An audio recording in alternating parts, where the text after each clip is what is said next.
त्यो अहिलेको त्यो दाइले के भन्नुभयो मलाई मान्छे मरेर खुन जमिन्छ अरे हाम्रो चाहिँ के उल्लु बनाएको म कति त्यो आइसमा राखेको मान्छेहरू देखेको छुइनँ मैले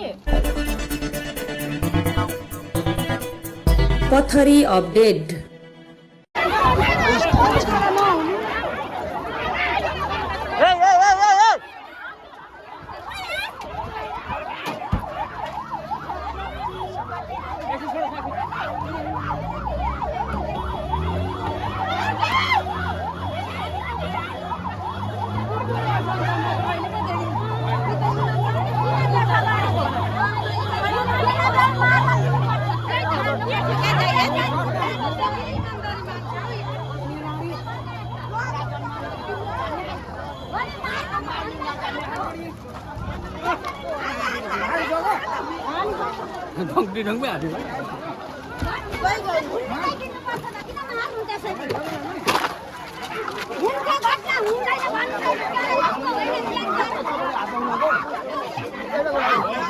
छोरी मतलब हातमा किन लगाउनु सबैलाई गाह्रो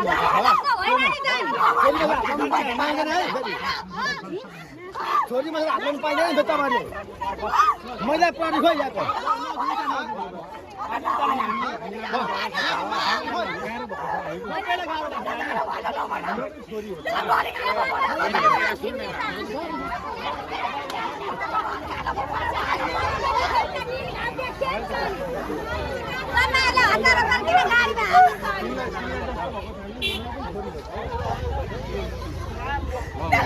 तर पनि यस्तो पेट फुलेको थिएन उसको होइन आइसमा राखेर ल्याएको त मेरो दाजुलाई केही भएको थिएन त अनि केही भएको थिएन क्या त्यसो भन्दाखेरि त्यो अहिलेको त्यो दाइले के भन्नुभयो मलाई मान्छे मरेर खुन जमिन्छ अरे हाम्रो चाहिँ के उल्लु बनाएको म कति त्यो आइसमा राखेको मान्छेहरू देखेको छुइनँ मैले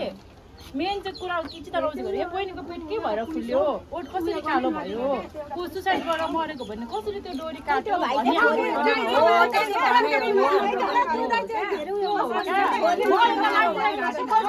हुँदैन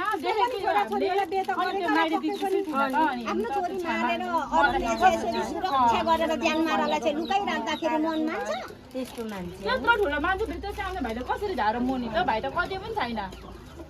भाइलाई बाबामा झिकम भने नि यहाँ अब भन्नु भएन कि सोध्नु चाहिँ पाउनु गर्नु सबै हाम्रो यो अधिकार हो पाउनु पर्छ त्यस्तो भन्दा हामी पनि एउटा भोलि मारिदिन्छौँ नि हो त्यस्तो भन्दा हामी पनि सोध्ने हो नि तर भएकै कुरा हो हामी थिएन होइन एकजना आन्टी हुनुहुन्थ्यो अनि एकजना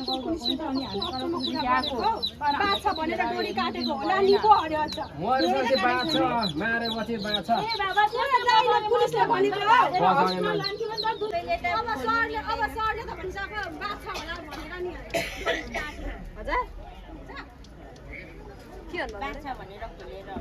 म पनि एउटालाई मारौँ त यही बाछाहरूलाई उयो गर्नु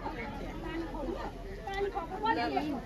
घरमा पनि चाहियो मरेपछि देखा पानी खको चाहिँ देख्यो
बाबुआमाले पनि हुँदैन मगज पनि भन्नुपर्छ नि हो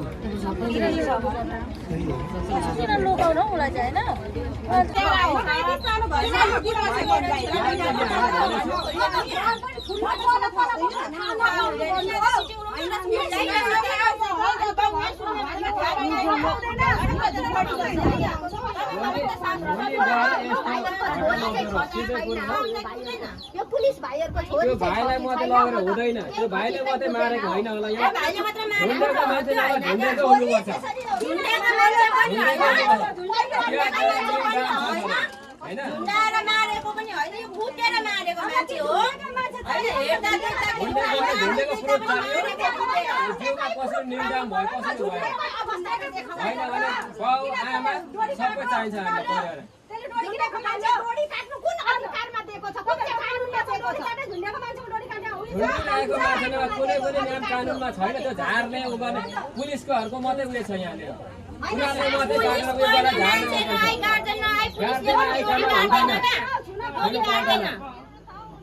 त्यसै हुन्छ हुनु पर्यो नि त देखाउनु सक्नु पर्यो पढमाड हुनु पर्यो हामीहरुलाई होइन अहिले त बाउ आमा त्यही प्रब्लमहरु मात्रै हामी यहाँ भनिराखेको छौँ म हान्नु भनिन्छ घर पर्नु हामीले के गर्नु घर पर्नु हाम्रो मान्छे मरिरहेको छ त हामी घर पर्नु छोरी चाहिँ तिनीकै कन्केर त्यो हाम्रो हिजोस्तिको बहिनी हो त्यसै उयो गर्न पाउँछ यो भाइहरुको चाहिँ छोरी छ कि छैन मार्दा कस्तो हुन्छ त्यो पनि सम्झ अनि छक्क पर्नु छक्क पर्नु उनीहरुलाई चाहिँ सुरक्षा गरेर भित्र लुकाइ राख्नु पर्यो हामी त आएदेखि बाउ आमासँग निकाल्यौँ न त बोल्नु छोरा भनिरहेको बाउ आमा सबै जागिनु पर्छ भित्र बसाएर सोध्नु सिधै सिधै बाउ आमा को गर्छ यहाँनिर एकजनाले झगडा गरेको होइन उठाएर पस्यो अरे केटा परिवार त्यो पनि यसमा हो भन्नुहुन्छ अनि त्यसो भन्दाखेरि सोध्नु पर्यो कि परेन ओइ आउ पुलिसलाई सर्ने भनेको के गर्नु भने तपाईहरुलाई सही गर्ने मालुम कुनै नै देखिन भन्छ म आउँदाखेरि चाहिँ हामीलाई बहिनी र भाइ गयो यहाँ पाएर 7 दिनसम्म भन्ने त्यति हुन्छ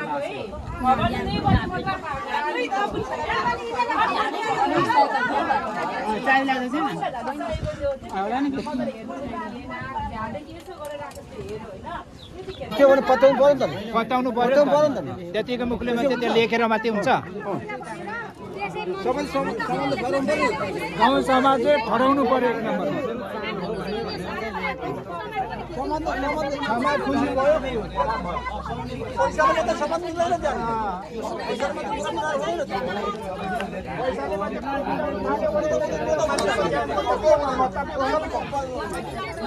आत्महत्या हुन्छ त्यो आत्महत्या गर्छ त्यस्तो भनेर आत्महत्या हामीले पत्याउने कुरा चाहियो चित्त बुझाउनु पर्छ हामीले चित्त बुझाउनु पर्छ त्यसै कुरा आफ्नो कुरा मिलाउनु हुँदैन आत्महत्या गरेको मान्छेको प्लानमा चाहिँ कति दिन हुन्छ 4 भरि दिन हुन्छ अब पोस्टमार्टमले के रिपोर्ट दिन्छ त्यो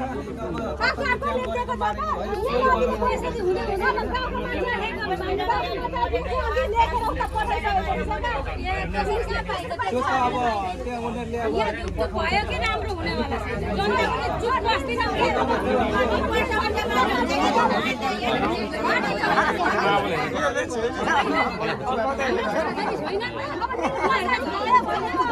पछाडिको मान्छेले चिन्नु भएको छोरीहरू छन् उहाँहरूले भन्नु दिदी हामीले बस्नु पर्दैन त्यसै हो बे गरिन्छ बे गर्नुपर्छ हामीले बाहिर कुरा मिलाएर भयो आफ्नो कुरा मिलाएर भएन नि त्यहाँ त त्यसरी बाहिर भित्र कुरा मिल्यो कि भएन राम्रो जनता चुप लागेर चाहिँ भोलि हामीलाई एउटा छोरा छोरी घट्छ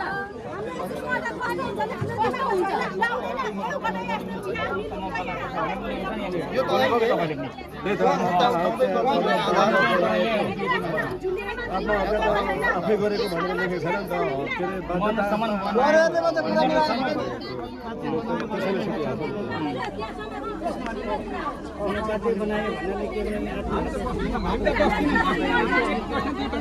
हामी अब के भयो भन्ने सुतेर निले एक दिन अब 5-6 महिनामा निर्दाम 5-6 महिनापछि निर्दाम भएन अहिले एक दिन 1 घन्टामा निर्दाम हुन्छ सुनेको मान्छे होइन अर्थात् निर्दाम भएछ अरे निर्दाम भएको न त्यति मर्छ निर्दाम भयो लु तर बिमारी उर्छ निर्दाम हुन्छ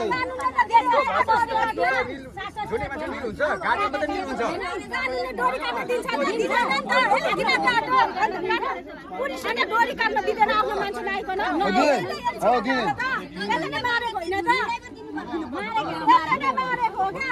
कुरा यिनीहरू ठ्याप्पै दुईपट्टि कुरा मिले यहाँ यिनीहरू कुरा मिले यिनीहरू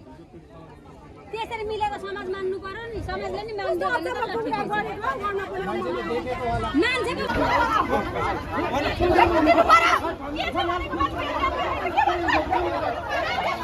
यतिखेर अवस्था अलिक असामान्य छ।